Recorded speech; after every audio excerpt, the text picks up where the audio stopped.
Hello guys, in today's tutorial I'll show you how you can implement WebSocket in your Flutterflow app. If you're building a chat application and you are using your own backend, this video is for you. So what we basically did here, I've already implemented it, so I'm just going to give you a walkthrough of how I did it, right? And also my code. If you want the code, okay, I'm going to leave it in the description so you can use it and modify it according to how your backend sends information, right? So in my case, we have I created a page state. This four page state is important if you're going to be using my code, right? So is WebSocket open is used to this page state is a boolean is used to track the state of the WebSocket, right? This test it's optional, but I think it's highly recommended so that you can use it to store log, right? So I store the log here, to debug the code, but when you're going live you can remove it, right? So just when I was testing it out, I had to store to see the information, to see the stage of what's going on, right? So this online user ID is used to store the IDs of the users that are connected to that same chat room, right? So here you can use it to manage the state of the user in your Flutterflow UI builder. So we have the new message. This new message, right? It receives the message from the back end. You understand? It receives the message from the back end. Your back end, when a user sends a message, it gets stored in the data and gets broadcasted to the WebSocket. So the WebSocket receives this message from the back end and updates this page state with that message. So you can display this page state directly, app state directly um, on your UI here. So if you look as a type, it's I created a data type, right? So here is it. I created a data type message called message struct, right? So you can see the schema of the data type, right? So this schema of this data type, how did I come about it, right? So you have to know when you're building your backend. I'm not going to go into details of how the backend was built. I can do that in another video. When you're building your backend, you basically the backend sends information in a JSON format to the WebSocket, right? So this is kind of what is sent, right? So this is the format. So you have to know the format, and this is the format it's sent. And just copied it here and gave it a name and pasted it here, and it automatically generates this thing for you, right? So it's important to use this based on the usual type errors we usually get with Flutterflow. So to prevent that, you have to use something like this. Although you can pass this directly inside your WebSocket code, right? But you might have some errors with types. So moving on to the code, we have two code here, right? Two custom action. We have the WebSocket and we have the send message, right? So this is the WebSocket, right? It has some arguments here. It's open, right? This argument is important. Token. This token is if you're using your own custom backend and you need maybe to connect to the WebSocket server, and you need a token for it, so you can create the token here. You can pass the token here, and this is based on how my own backend works, right? So you want to connect to WebSocket, right? To get messages from a particular room, you have to specify the room ID here. All right. So if you look at it here, you're going to see some Flutterflow app state updates here, and you can see the tests. That test app state we created. I don't know why I'm mixing it up. All right. So you can see it basically logs most of the errors or whatever, the state, basically the state of the connection. It logs into this app state. All right, so here, this is the validation of the token, and basically this video shouldn't be long. I'm going to leave this code, so you can use all this AI to work on this code, right? So I'm going, at the end of the video, I will tell you the AI I used. Now this AI knows the in and out of Flutterflow. It can help you with logic and everything. It can help you with navigating Flutterflow itself, right? And it's not ChatGPT, right? So moving on, send message, right? So here this handles the when user has typed in the message and he wants to send, you call this action, right? So you can see it has an argument message, right? So it has this argument.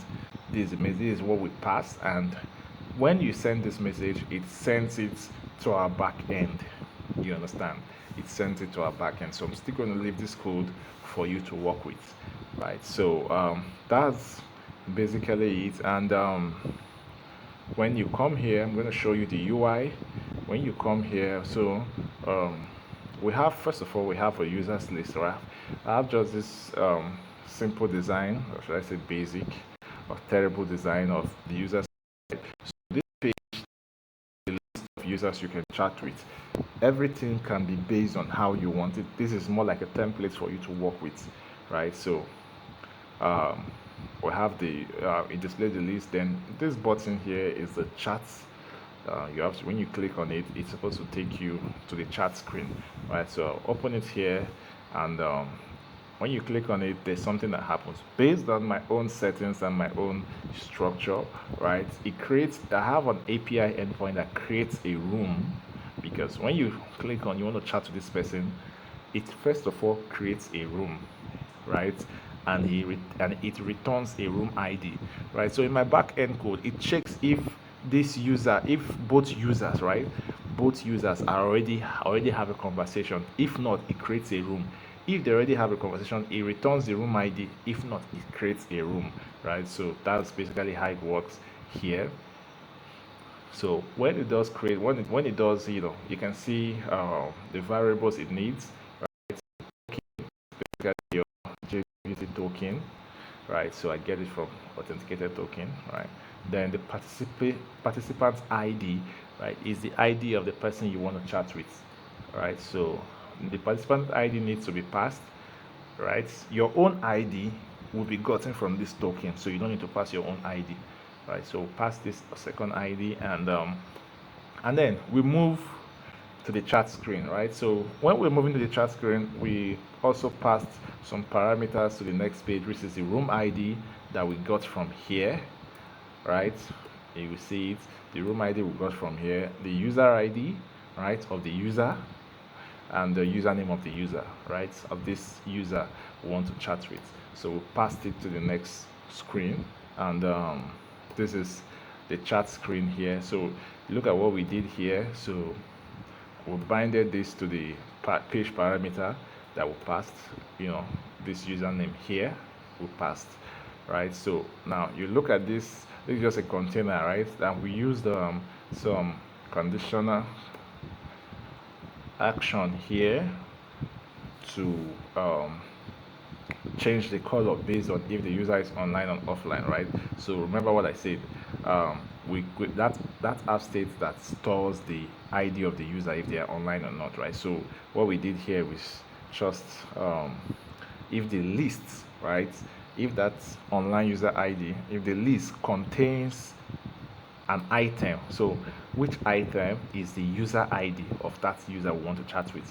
So once the user we want to chat with comes online, our WebSocket automatically adds the user ID into that list, and our app gets updated in real time. So if the user ID list contains the user we are chatting with, it simply means the user is online, right? So the color is green, which is false, right? So that's what we did here. We did the same thing here, right? So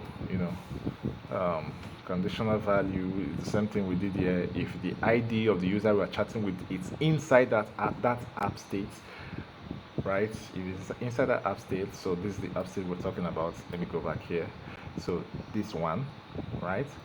If it is inside the app state, show online, else show offline. So that's how we handled if the user is online or offline. I mean, we can do this here.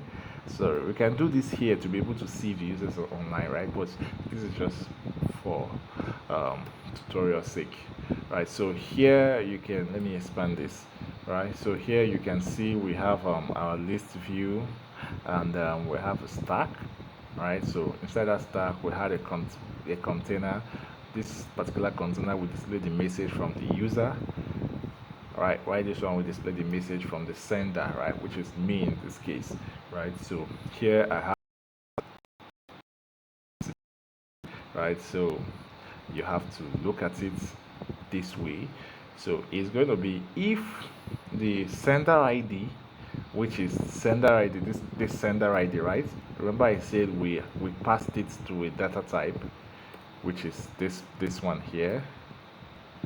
Sorry, we passed it to a data type, which is this sender ID, right? So we're going to say if the sender ID, right, the sender ID from our data structure is equal to all right, so I use the custom function to, like I said, type issue with Flutterflow, right?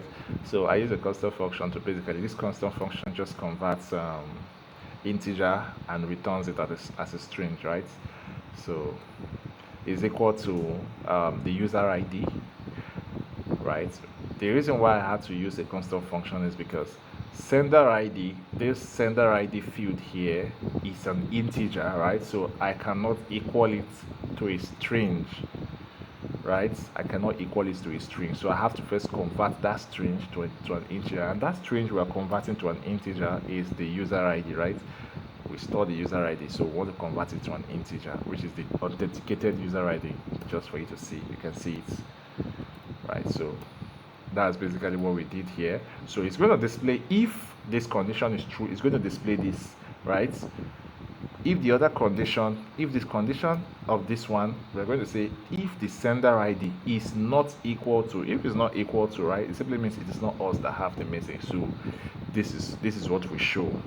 This other place, this is what we show, right? So you might say, okay, why didn't I use a rule to display? I mean, you can do it whichever way you want, but right, but this works for me, right? So I just, this container, right, I just, stick the alignment here or here, whichever works, right? So here the same thing, whichever one that works for you, right? So that's basically what we did here. And now I see some people talk about reversing the list view and stuff, right? So I tried to reverse the list view, but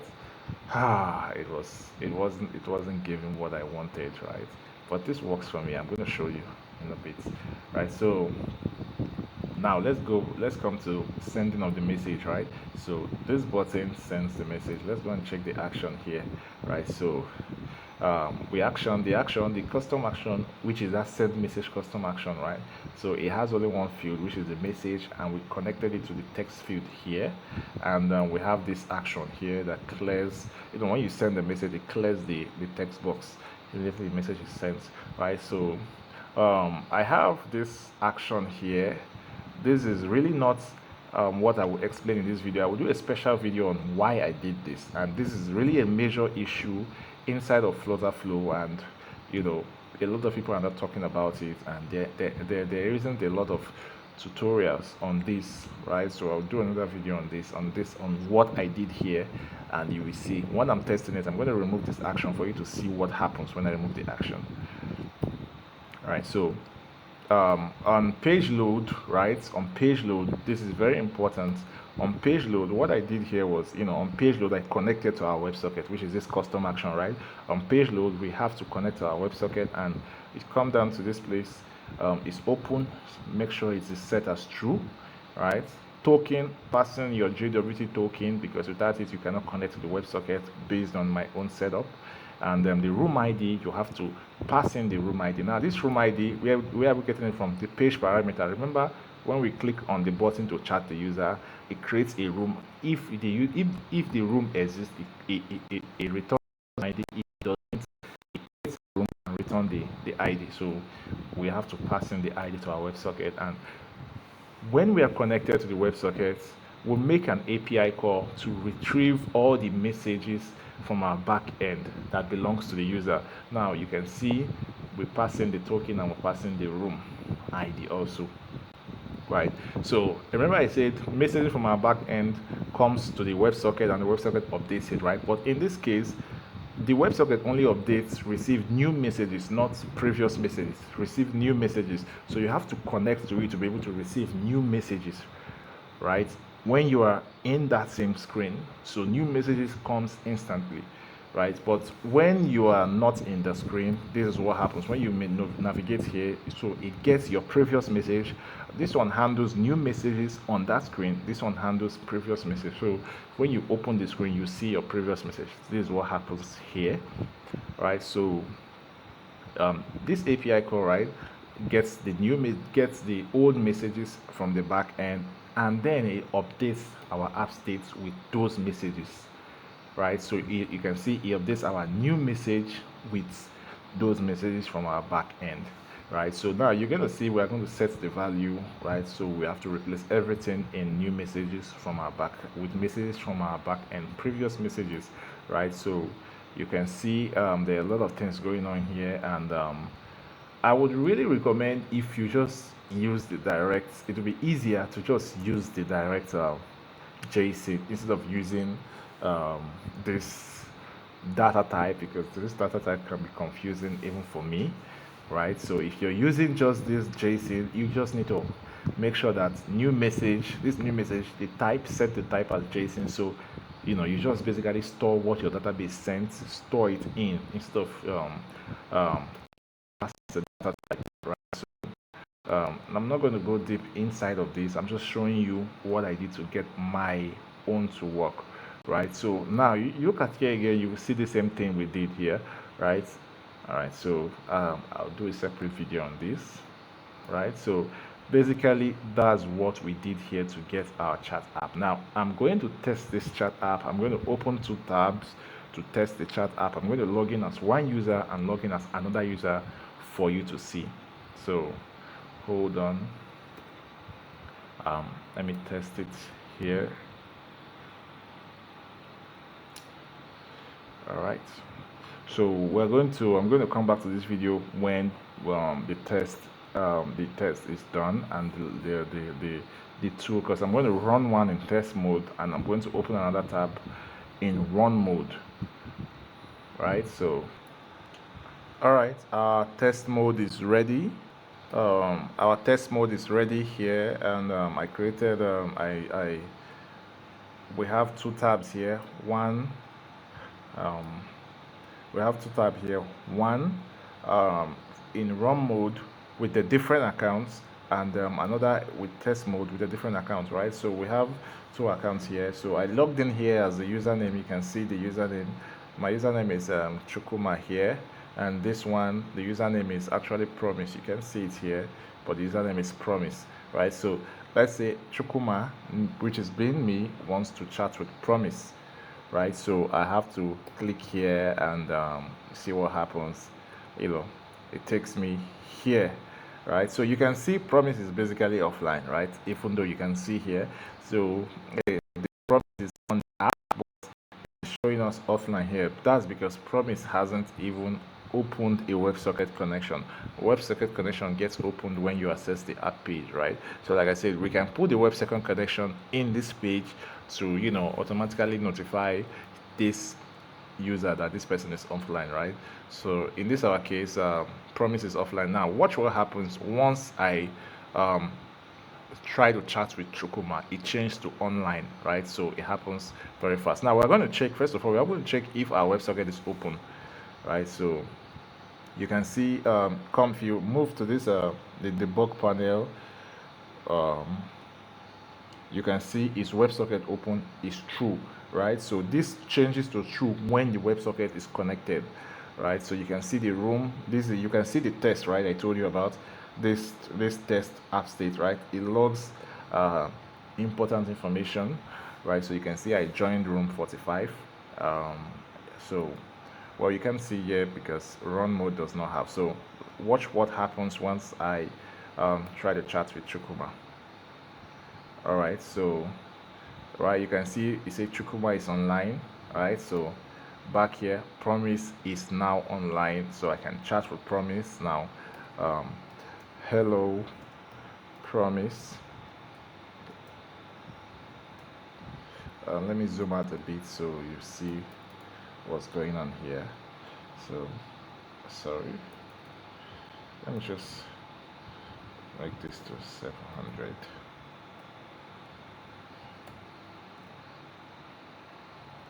Or I don't know why that doesn't work. So just all right. So you can see the message, and you move here. You're going to see it here. Hello, promise. And let me reply. Hi.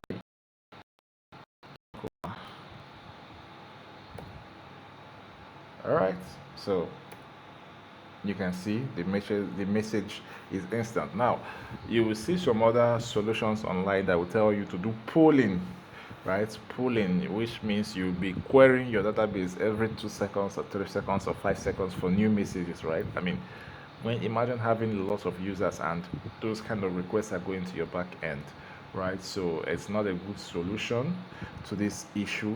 So here you can see we have live chats successfully implemented inside of Flutterflow using WebSockets, right? So this is me chatting. As you can see, the messages are coming instantly here, right? So basically, now watch what happens once I close this app state. It automatically lets me know that the user is offline, right? So um, let me close the message, right? You can see simply means I've gone offline, right? So you can adapt this my code to your own app and make it work for you, right? So the AI I told you about that helped me come up with this code and a lot of the errors and fixing and everything, right? So this code has been modified, right? All errors removed. If you want to use the code, you have to make sure that you follow the exact thing I did, which is create the page state, right? Create the exact page state, and I'm going to do another video on how I built my own. The back end I built is basically a very small thing, right? It's just for the tutorial of this video, right? So in a production kind of app, my back end will be way more sophisticated, and so this is for testing purposes. Although this is good, right? This is good, but you can make it better, right? So I'll leave the code I used in the description, so you can also use it, right? So speaking of the AI I use, it's called AI Studio, right? So I use the Google AI Studio. All right, so this is what I use. This is what I basically use, and this particular Google AI Studio knows the in and out of Flutterflow. Basically almost everything about Flutterflow. It can help you with it. Talking about the UI, the design, the logic, every single thing, and also the custom code, right? So it wrote this custom code for me, and it was working. It worked perfectly fine, right? So guys, that's basically it from this tutorial. I would call it, should I call it a tutorial? Well, it is. You can ask me some questions if you need. I will also leave a link to my telegram channel, so my telegram group, so you can join and ask me questions about the project, and I'll gladly assist in ways I can. Well, thanks for watching. Make sure you share and like this video.